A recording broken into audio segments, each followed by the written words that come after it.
Assalomu alaykum. Mening ismim Beknur. Adju universitetining 2026-yil bitiruvchisiman. Yo'nalishim elektrotexnika va kompyuter muhandisligi. Hozirda Tat Industries korxonasida sun'iy intellekt dasturchisi sifatida faoliyat yuritib kelmoqdaman.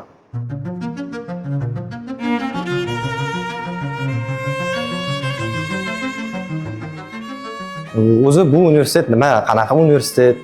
Xususiymi yoki davlatnikimi?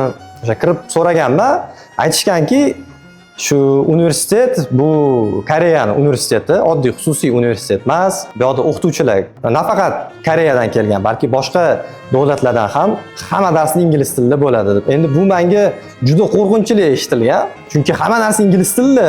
Beknur, sen ingliz tilini bilmaysan. Lekin men juda yaxshi ko'rardim o'zimga bir maqsad qo'yish, qiyin bir maqsad qo'yish va unga erishishni. Birinchi yil topshirdim, kira olmadim. O'zimga shu narsani maqsad qildim, yo'q shu yerga kiraman aniq deb. Bir yil tayyorgarlik ko'rdim va universitetga kirdim.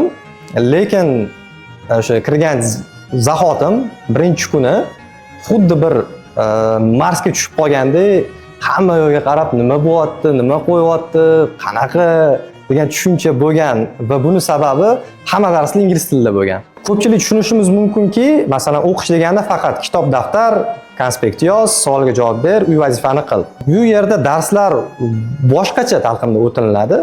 Ya'ni bemalol, masalan, qaysidir bir platformani ishlatib turib yoki o'qituvchi sizga vazifa beradi, shu haqida mavzu qil, hammaga alohida prezentatsiya qilib kel.